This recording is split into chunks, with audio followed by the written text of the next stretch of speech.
Hey, fifth grade artists, it's Miss O here. Today we are going to be reviewing one of the elements of art, line.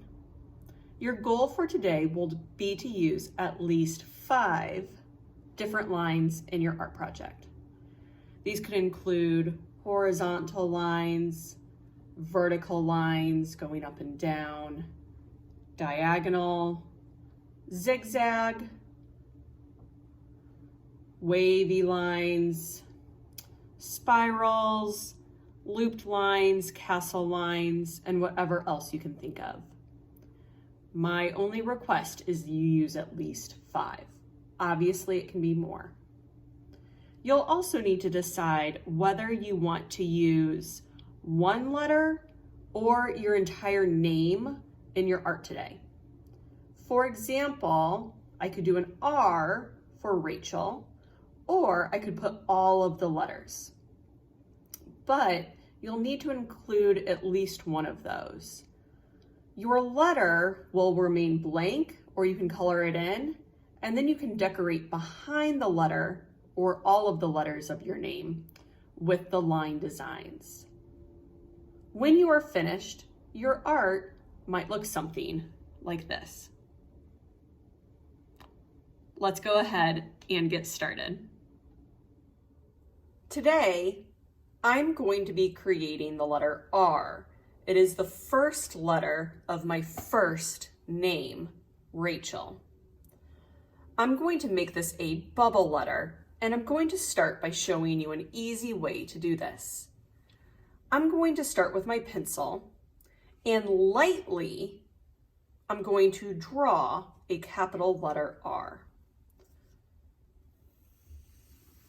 I'm going to make this rather big on my page because I'm not making my entire name.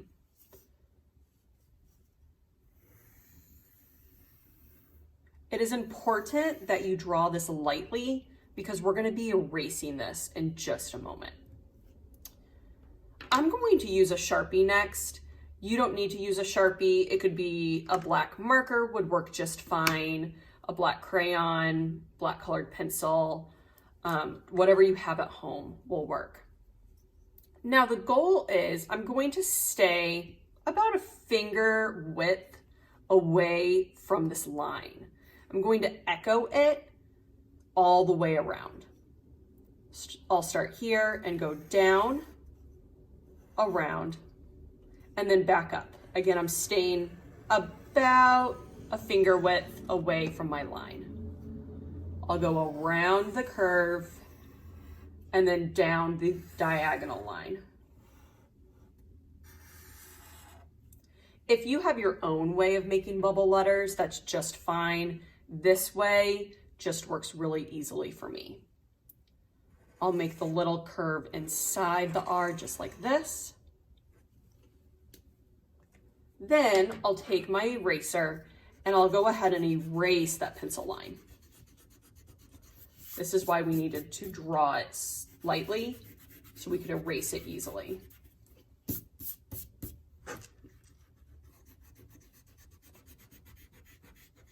Perfect. Now, I'm going to take my Sharpie again, and I'm going to make some different lines behind the R. They could be lines just coming out, like sun rays. You could make horizontal lines all the way across, vertical lines. I'm going to go ahead and make a variety. I might make a straight line down here. I could do a diagonal line. So when I get to the R, I'm going to hop up, so I'm not actually drawing. Just like that. And now it looks like this line is going behind my letter. I might do a line with some waves here. Maybe another little shape in the corner over here, a curved line. And let's see, I have 1, 2, 3, 4, 5. That will be enough for me. If I want to make one more, maybe I'll make one more straight line at the top. Now it's time to start filling in each of these spaces with different lines. Again, I'm gonna do this with my Sharpie, but you can do it with markers if you would like. I'm going to start with a zigzag here at the bottom.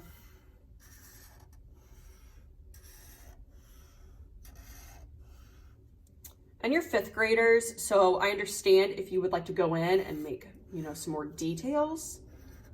Always looks really nice. So I'm just adding another layer of zigzag here.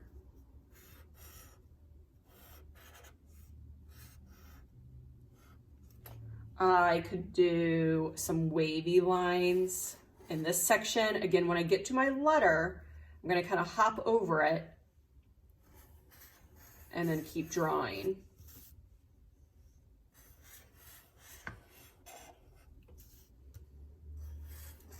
I'm going to take my time filling up the entire section with lines.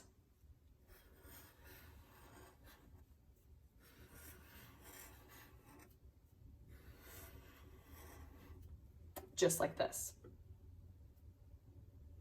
I'll be right back. I'm going to fill the rest of this and then we'll get started on adding color.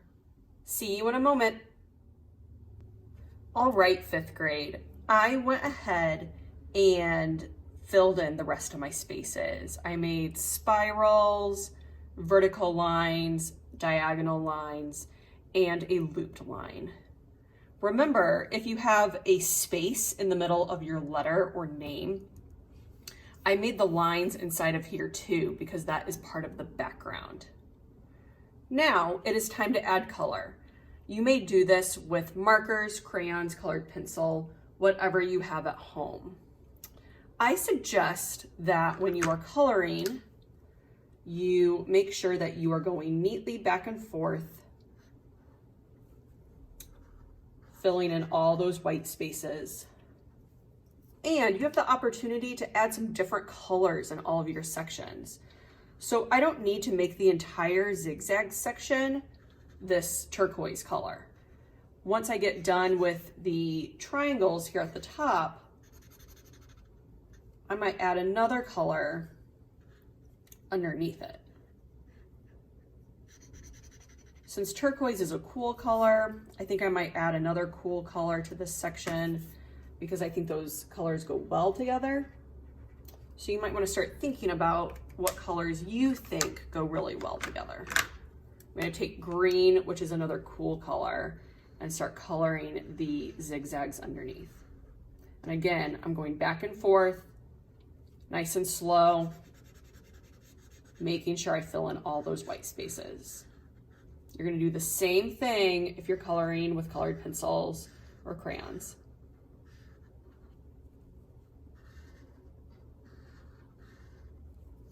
Now, I'm not going to sit and make you watch me color all of this. So when you are finished, your art might look a little something like this. I've added lots of different colors, and then I left my R white so it really, really stands out from the colorful background. I hope you have a lot of fun practicing your lines, fifth grade, and I'll see you next time.